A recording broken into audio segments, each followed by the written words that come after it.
In this video, we'll be talking about emerging adulthood and physical development during this time. The main question is, when does adulthood actually begin? What is emerging adulthood? How is that different from established or early adulthood? Does it differ between cultures and different economic statuses? We'll also talk about some of the markers of adulthood and where emerging and early adults currently live. So first off, what is emerging adulthood? Emerging adulthood is the time between adolescence and full adult roles. So typically the late teens to the mid 20s, so roughly 18 to 25. The foundation for emerging adulthood was laid by four revolutionary changes that have taken place since the 1960s, including technology, the sexual revolution, the women's movement, and the youth movement, that exaltation of being, acting, and feeling young. So these revolutions led to many young people getting and needing higher levels of education, wanting to wait to get married and have children until after finishing school. Women now have more opportunities for education and career choices, whereas back in like the 1950s and 60s, they would often be pressured by society to quickly find a husband. Today, many in their early 20s are wanting to complete school and explore before settling down. There are 5 distinct characteristics that differentiate emerging adulthood from adolescence and established adulthood. So emerging adulthood is often referred to as the age of identity exploration. So continuing to try out various possibilities before committing to an enduring course of action, especially in the areas of love and work. And although this begins in adolescence, as noted by Erik Erikson, it actually continues into emerging adulthood. Emerging adulthood is also referred to as the age of instability, because people in this stage often move from one residence to another. They may try different schools or different majors and fall in and out of love. There's also a time of self-focus, because you're learning what it means to make independent decisions and to be self-sufficient. It's not necessarily referring to selfishness, but rather a self responsibility. The age of feeling in between, referred to this because many view themselves as in transition. They might feel like an adult in some aspects, but not in others. And then finally, it is the age of possibilities. Many different futures remain possible, and people often have very high hopes, expectations, and a lot of optimism. It's a time where dramatic changes are much more possible. You can reinvent yourself much easier compared to as you get older, start having more responsibilities, and it's more difficult to make big changes to your life. Not impossible, but more difficult. Some of the variations regarding emerging adulthood. So many have brought up the concern that emerging adulthood is not reflective of the working class or poor. However, a Clark University poll of emerging adults had demographics similar to the US population indicated that there is support for various aspects of the theory across socioeconomic status. So the poll found similar positive and negative perceptions regarding education, work, love, sex, and marriage. The 2 major differences were that emerging adults from lower socioeconomic status reported greater negativity in their emotional lives, such as greater levels of depression. And the other major difference was low socioeconomic status individuals being more likely to agree that they hadn't been able to find sufficient financial support to get the education they needed. So social, cultural, and historical contexts are definitely important to acknowledge when exploring this new stage. Does emerging adulthood apply internationally? Emerging adulthood is not likely in developing countries where there are lower median incomes, educational attainment, and higher rates of disease and early death. In economically developed countries that are a part of the Organization for Economic Cooperation and Development, or OECD, including the United States, Canada, Western European countries, Japan, South Korea, Australia, and New Zealand, we see common trends in that more individuals are in post-secondary education, that increasing age of marriage and parenthood, but differences still exist. In many European countries, that's where we see the longest and most leisurely period of emerging adulthood. So many don't get married or become parents until in their 30s.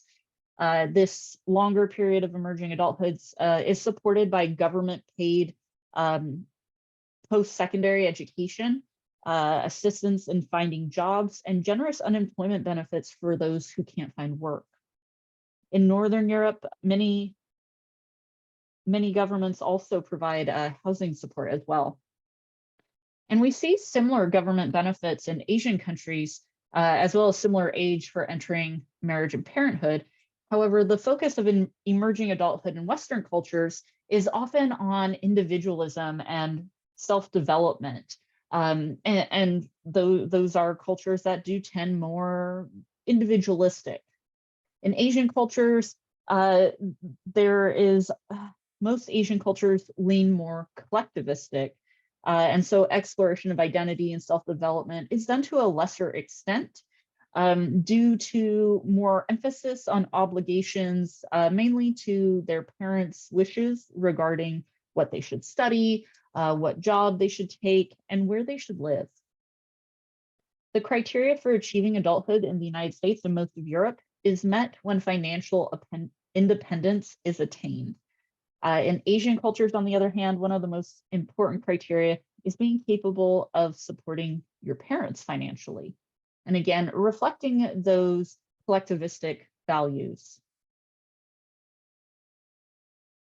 Historically, marriage and parenthood were considered the markers of adulthood, but with economic and social changes leading to more individuals going to college and delaying or choosing not to marry or have children, current research has found most people in Western cultures note financial independence and accepting responsibility for oneself to be the most important markers of adulthood.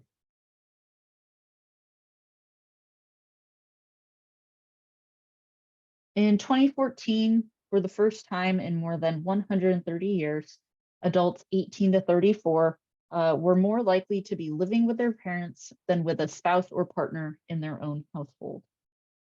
It is more common for African American and Hispanic individuals to live with parents than for Caucasians, again, reflecting more collectivistic cultural leanings. It is also more common for men than women to live with their parents.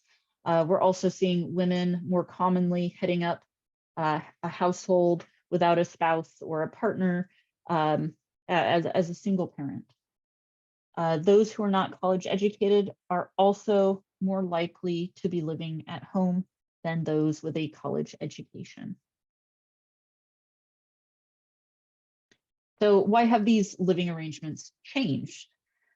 So many early adults or emerging adults are postponing or choosing not to marry or cohabitate. We're also seeing less employment and lower wages, adjusting for inflation. The recent recession and recovery of 2007 to the present, and college enrollments. So typically college enrollments increase during a recession. And then once you have a college degree, you are more likely to start your own household.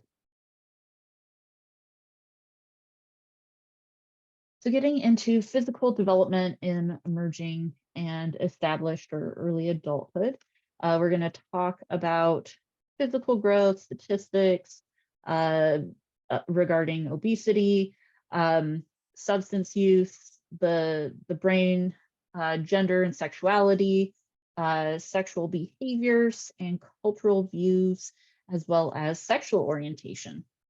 So starting out with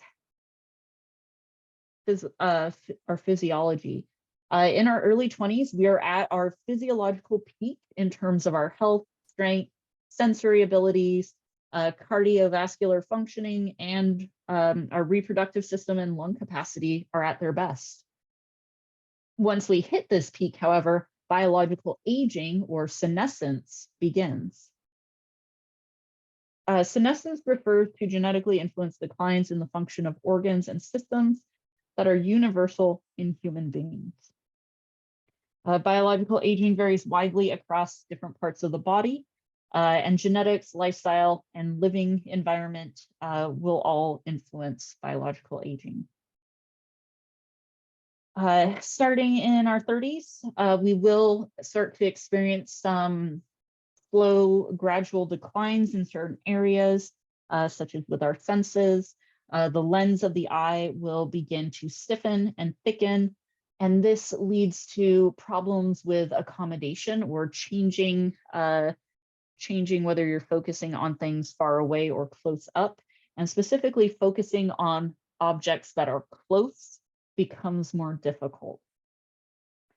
Sensitivity to sounds starts to decline, and this actually happens twice as fast for men than for women, thought to be due to men being more likely to be in jobs where they're exposed to a lot of loud sounds, such as construction, agriculture, the military, right? Fields that are more male dominated and have a lot more sound that they'll be subjected to. The hair will start to thin and gray around 35, although this can definitely occur earlier or later, depending on things like your genetics. Your skin also becomes drier and wrinkles start to appear by the end of early adulthood. Our response time also declines, and our ability to recover from physical exertion slows, and the immune system weakens, and reproductive ability starts to decline for both men and women. Even though early adulthood is typically the peak of our physical health, being overweight or obese is an increasing concern. About 70.7% of Americans 20 years of age and older are overweight, and 39.8% are obese. Body mass index is commonly used to classify weight. It is essentially a ratio of your weight in kilograms divided by your height in meters squared.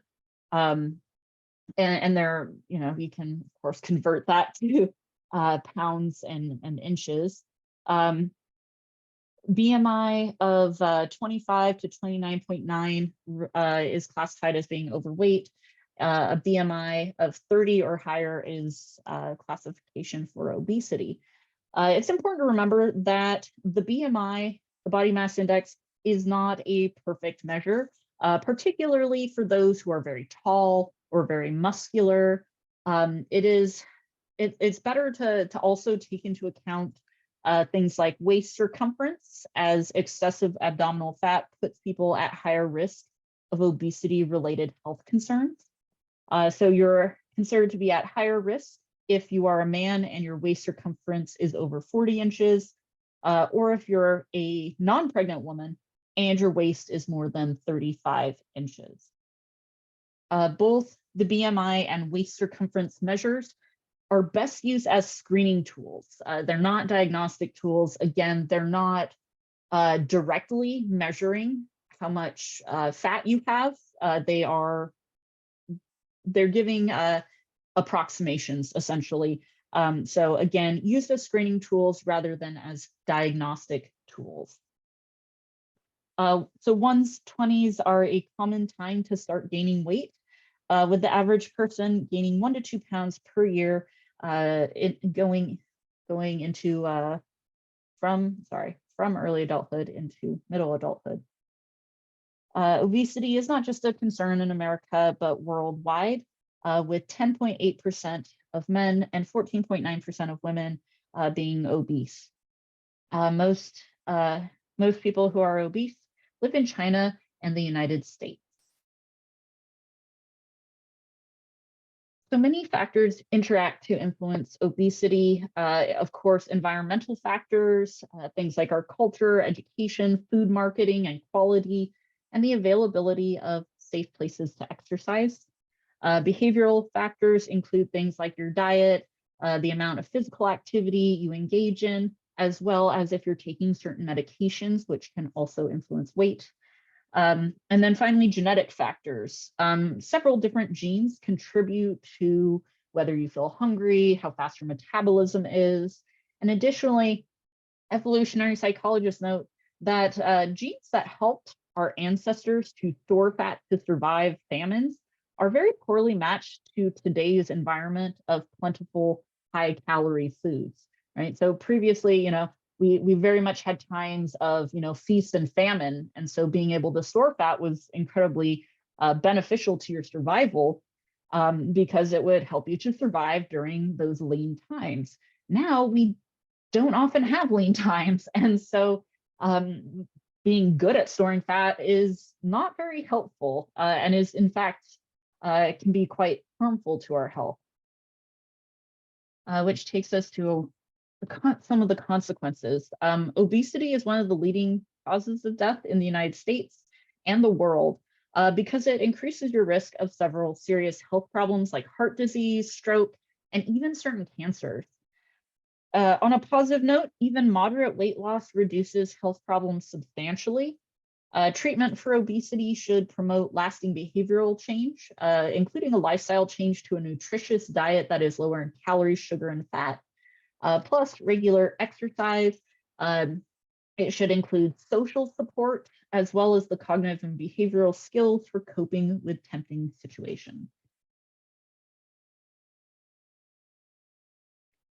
So emerging and early adulthood are typically a very healthy time, but they are also a risky time. So healthier because typically you need fewer doctor visits, your health tends to be very good.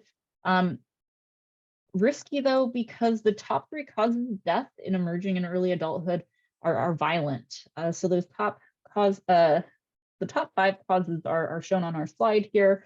And again, those top 3 very violent, the top one being non-intentional injury, particularly car accidents, homicide, the second one, suicide, the third, and then cancer and heart disease.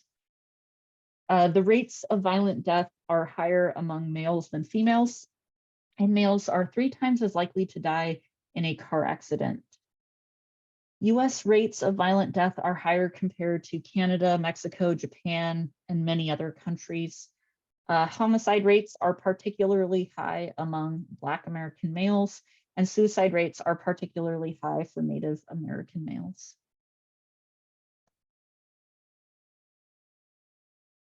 A major contributor to risky behavior is alcohol, as it impairs judgment, lowers our inhibitions, and worsens our coordination reaction times. 6.7% of people 18 and older report heavy drinking in the last month. So heavy drinking is defined as 5 or more drinks per occasion on at least 5 occasions in the last 30 days. Alcohol is responsible for about 31% of driving fatalities. Binge drinking is another big concern, as it has many health and safety risks, and that is defined as about 4 drinks within 2 hours for a woman and about 5 drinks within 2 hours for a man. So about a quarter of those 18 and older report binge drinking in the past month. About 88,000 people die in the United States every year from alcohol-related causes. It is the 4th leading preventable cause of death. Emerging adults in college consume more alcohol, binge drink, and heavy drink more often than emerging adults who are not in college. Alcohol plays a significant role in unintentional injuries, assaults, doing poorly in school, and 1 in 5 college students actually meets the DSM's criteria for alcohol use disorder. Also plays a major role in sexual assaults and rapes. Alcohol use is involved in over 80% of sexual assaults on college campuses. Females are more likely to blame themselves and to be blamed by others if they are intoxicated. On the other hand, males are often seen as less responsible for assaults if they were intoxicated, seeing some double standards there. So what affects college drinking? A lot of factors are involved. In the first 6 weeks of one's freshman year is an especially susceptible time, particularly at big universities and colleges. Alcohol tends to be very available. There's inconsistent enforcement of the laws. College students have a lot of unstructured time. They're facing a lot of social pressures and expectations. And so some may use alcohol to help cope with stress. Some are getting pressure in terms of kind of, that peer pressure, encouraging them to drink and party. They're having fewer interactions with their parents and other adults who might discourage drinking. And then also different aspects of the college community can also influence whether they drink. So if you're part of the Greek system, like a fraternity or sorority, or involved in athletic programs, there is a higher likelihood of engaging in drinking. So strategies that try to address drinking at both the individual level and the campus community include identifying at-risk groups, providing education and awareness intervention programs, having interventions done by health professionals, and by reducing the availability of alcohol on campus. What about other types of drugs? So illicit drug use typically hits its peak between the ages of 19 and 22, and then generally declines. Emerging adults are the largest abusers of prescription drugs like opioids, anxiolytics, which are anti-anxiety medications, and ADHD medication like Adderall. More than 1,700 emerging adults have died from a prescription overdose, and there were 119 ER visits for each of those deaths. Daily cannabis use is at its highest level in 3 decades, and about 6% of college students and 12% of non-college students of the same age. What did I mean there? Oh, I'm guessing 6% of college students are using cannabis daily, compared to 12% of non-college adults. Similar to daily cannabis use, well, this is similar to cigarettes. I need to double check my notes there. For cigarettes, it's definitely non-college adults who have the higher rates compared to college students. So college students, daily cigarette smoking, only 2%. Non-college adults of the same age, a little over 14% are using cigarettes daily. You gotta double check those cannabis numbers. So shifting gears a little bit, we've talked about gender before, but as a refresher, it refers to the cultural, social, and psychological meanings associated with masculinity and femininity. Gender identity refers to a person's sense of self as a member of a particular gender. Gender is a social construct, meaning that it's created by cultural and societal norms rather than existing naturally. And so there are variations of what is considered masculine and feminine that vary across cultures as well as historically. So one example, dresses or skirts in the United States are typically considered feminine, but in many Asian, African, and Middle Eastern cultures, there are things like kimonos, sarongs, robes, gowns, which are very similar to a skirt or a dress, but are commonly considered masculine, or kilts, another example. So gender roles refer to the societal expectations associated with being male or female. And this can be seen in occupations. Many adults continue to adhere to gender roles in order to fulfill societal expectations, but it's not necessarily that those are their personal preferences. And due to this, we are seeing more people challenging the gender binary. So the gender binary refers to categorizing humans as only female or male. So there are multiple gender identities. We've talked about being cisgender, transgender, gender fluid, gender queer, gender nonconforming, and two-spirit. That is a modern umbrella term used by some indigenous tribes to describe gender variant individuals in their communities. Unfortunately, gender nonconforming people are more likely to experience harassment, violence, and discrimination in housing, healthcare, employment, education. And this discrimination is compounded if they're also a member of other systemically non-dominant groups. For example, Black transgender people report experiencing the highest amount of discrimination among people of color. The minority stress model refers to how an unaccepting social environment results in both external and internal stress, which contributes to poor mental health. So discrimination, harassment, and prejudice are all examples of external stressors, while negative thoughts and feelings resulting from one's identity are internal stressors. Bergona and other researchers have emphasized the importance of mental health services being sensitive to gender and sexual minorities.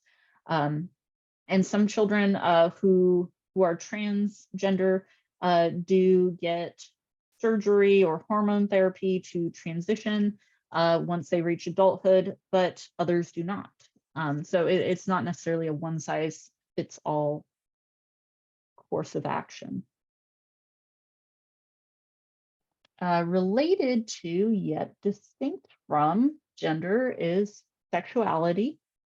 So human sexuality refers to people's sexual interest in and attraction to others, as well as their capacity to have erotic experiences and responses. Sexual motivation or libido refers to a person's overall sex drive, their desire for sexual activity. So libido is influenced by biological, psychological, and social factors, just like most things in development. What is shown here on the slide is the sexual response cycle. And this is a model that describes the physiological responses that take place during sexual activity. These models were developed by William Masters and Virginia Johnson back in the 1960s. Masters and Johnson were the first researchers to study the human sexual response systematically and directly. So yes, they did actually observe individuals engaging in masturbation and sexual activity with a partner as well, and developed some really interesting data collection tools to measure things like blood flow to the genitals. So based on their research, they came up with their model of the sexual response cycle, which includes 4 phases that men and women go through, although somewhat differently. the 4 phases: excitement, plateau, orgasm, and resolution. So the major signs of the initial excitement phase are that the genitals become engorged with blood. The vagina expands and secretes lubricant, the penis enlarges and creates an erection. In the second phase, plateau, excitement level remains high, but is pre-orgasmic. Breathing, pulse, and blood pressure increase. And in males, the plateau phase might be rather short, but orgasm almost always follows. In females, the plateau phase often lasts longer and is not necessarily followed by orgasm. The third phase, orgasm, refers to involuntary contractions that occur throughout the body, particularly in the vagina and uterus for women, and in the muscles at the base of the penis in men, which results in ejaculation. Heart rate, blood pressure, and breathing are at their highest rate during this phase. A sudden release of sexual tension occurs. One interesting sex difference is the ability of females to have multiple orgasms. Men always have a refractory period immediately following orgasm, in which the erection is lost and orgasm is not possible. But again, women may go on to have multiple orgasms. In some men, sometimes a second orgasm can occur after a refractory period. The fourth phase, resolution, is when the engorged genitals release blood and the body returns to normal functioning. Right, your heart rate is going back to normal, your blood pressure, breathing rate, respiration rate, all of that. Generally speaking, women resolve slower. For most, feelings of well-being, enhanced intimacy, and fatigue occur. So you can see here some different variations in the sexual response cycle. For men, seeing that excitement, plateau, and orgasm with that refractory period in there, and then the possibility of experiencing another orgasm, and then resolution occurring fairly quickly. For women, more variety in the sexual response cycle. So you can see line A, the blue line, where there's excitement, plateau, orgasm, another potential orgasm, and then resolution occurring fairly quickly. With the B line, the red line, you can see excitement, and then at the plateau stage, just staying at that plateau and not reaching orgasm, and that will draw out the resolution phase. And then C, the third example, experiencing excitement with little breaks in that excitement, going up to plateau very quickly, hitting orgasm, and then very quickly reaching resolution.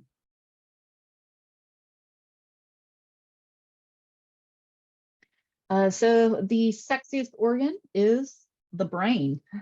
Many brain regions are involved in the sexual response cycle. The regions that are involved in emotion are very much required for those earlier stages of sexual arousal prior to orgasm.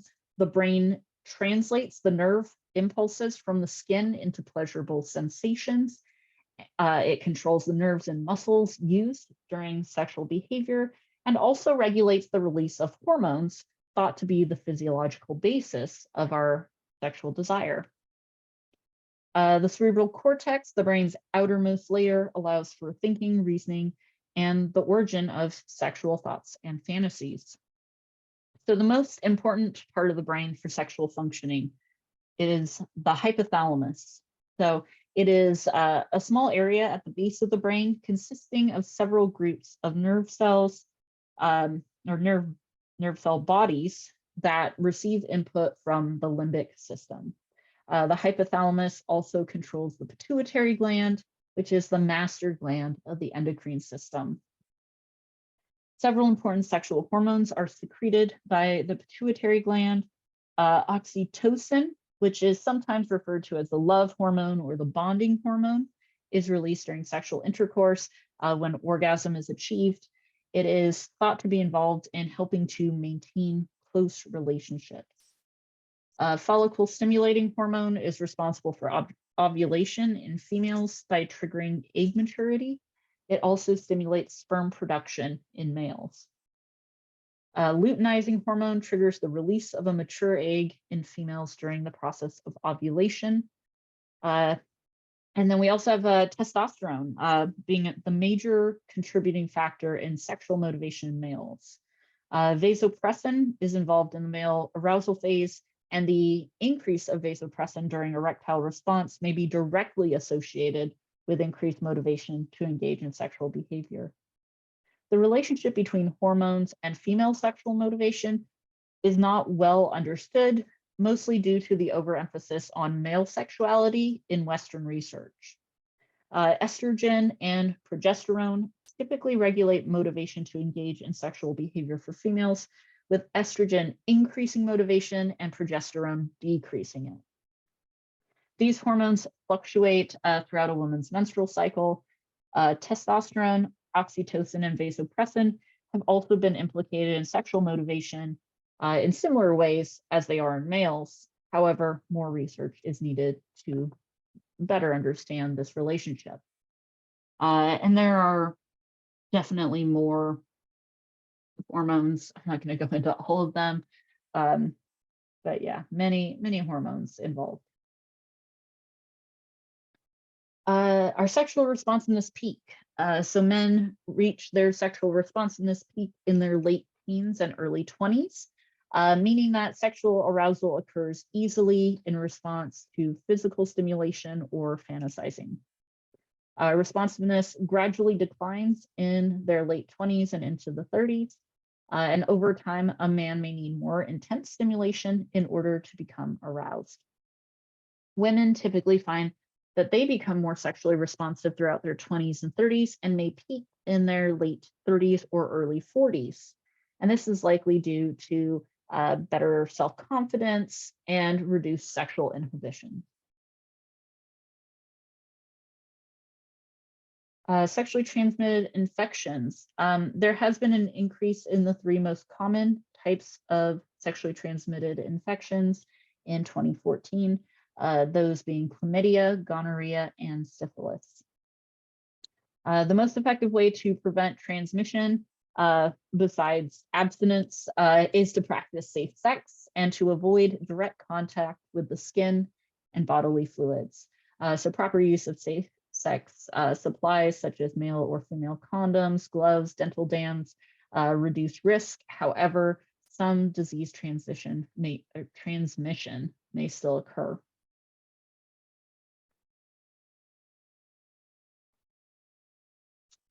Societal views on sexuality have been influenced by religion and philosophy, and they've definitely changed throughout history and are constantly evolving. In the United States, religion has historically been the largest influence on sexual behavior, but more recently, peers and the media are the two strongest influences among American teens and early adults. Mass media shapes what is considered normal in regards to sexual behavior, and it also perpetuates several social scripts regarding sexual relationships and the sexual roles of men and women. We often look at cultural differences in sexuality by measuring attitudes towards premarital sex and cohabitation. In the West, premarital sex is pretty normative by the late teens. Cohabitation also seen as common in the United States, Canada, and Northern and Eastern European countries. In Southern Europe, premarital sex is tolerated in emerging adulthood, but cohabitation is still taboo. Throughout Asia, both premarital sex and cohabitation are rare or even forbidden. Dating is also often discouraged until one's late 20s, when it's expected to lead to a serious relationship and marriage. Sexual orientation. This refers to a person's emotional and sexual attraction to a particular gender. It is distinct from gender in that a person who is transgender or gender nonconforming or cisgender may identify as heterosexual, gay, lesbian, bisexual, or more, right, or whatever. Lots of variations. Again, they don't necessarily, sexual orientation doesn't necessarily go with any particular gender identity. Previously, sexual orientation was described more categorically. So heterosexual or homosexual, or sometimes maybe bisexuality would be included as well. Alfred Kinsey was one of the first to describe sexual orientation as a continuum based on his research of human sexual behavior. So the Kinsey scale ranges from 0, referring to being exclusively heterosexual, to 6, being exclusively homosexual, and also has an additional category of X, meaning no social sexual contacts or reactions. Research has continued to support the conceptualization of sexual orientation as a continuum. And there are many different ways of describing sexual orientation. So some definitions: heterosexual or straight, referring to attraction to people of the opposite sex or gender; homosexual, or more commonly used terms gay or lesbian, referring to attraction to one's own sex or gender. Bisexual traditionally was used to refer to attraction to males and females. It's more recently been used in non-binary models of sex and gender to refer to attraction to any sex or gender, kind of like pansexuality is. Pansexuality, attraction to all sexes or genders. Polysexuality, referring to attraction to multiple sexes or genders. And then asexuality, having no sexual attraction to any sex or gender. And it's not due to any physical problem, and not being interested in sex does not cause the individual distress. So this is definitely being researched as a distinct sexual orientation. So how does sexual orientation develop? Typically, people are aware of their sexual orientation between middle childhood and early adolescence, even though this is not always the case. It is unnecessary to engage in sexual behavior to recognize one's attraction, right? So we typically know who we're interested in before actually engaging in sex. Some researchers believe sexual orientation is not inborn, but rather is fluid throughout the lifespan. There is no scientific consensus regarding why a person has a particular sexual orientation, but possible biological, social, developmental, and cultural influences have been studied, but it doesn't appear to be linked to a single factor. Many scientists support the biological processes during the embryonic and early postnatal life as having the largest influence on sexual orientation. And so we'll talk about those in a bit more depth here. So first off, genetics. Genetics seems to play a role based on twin and familial studies. The concordance rate, remember, concordance rate refers to if one twin has a particular trait, how likely is the other twin to have that trait? So for male identical twins, the concordance rate of being gay is 52%. And remember, identical twins share 100% of their DNA, while fraternal twins share roughly half, right?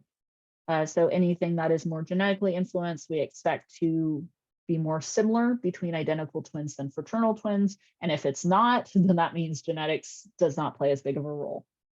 So concordance rate for male identical twins identifying as gay, 52%.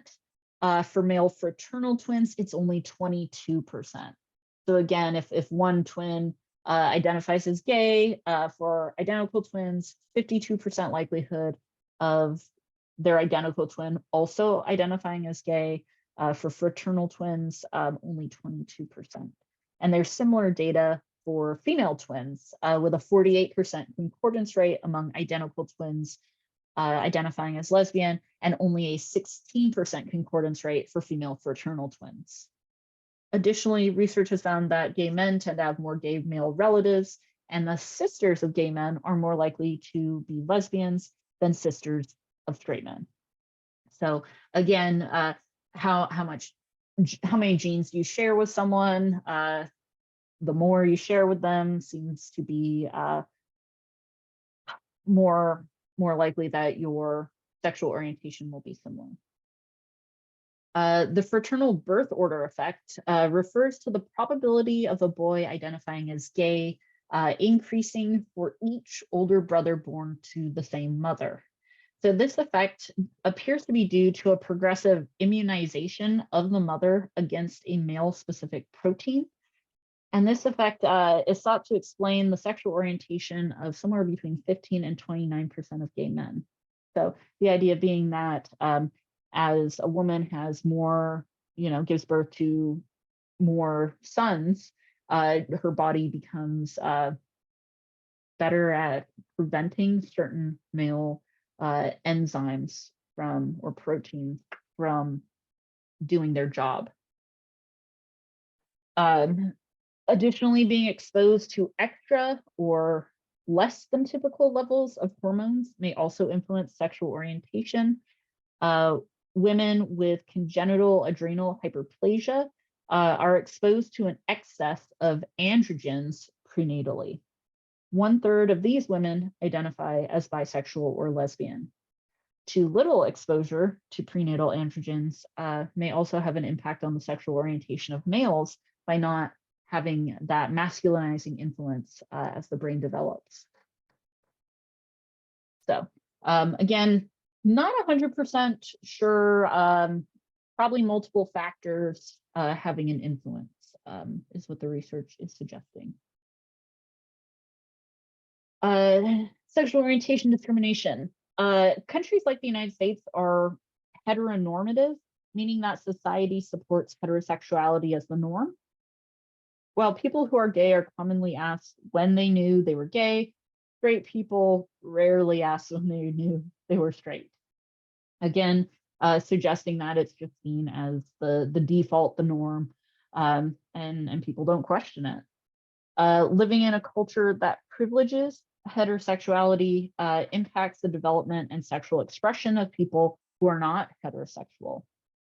So openly identifying as gay, lesbian, or another non-dominant sexual identity is affected by homophobia.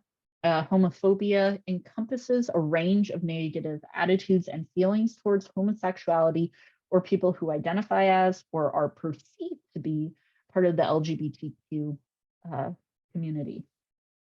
Homophobia may be expressed as aversion, contempt, prejudice, or even hatred. It may be based on irrational fear, and it's sometimes related to religious beliefs.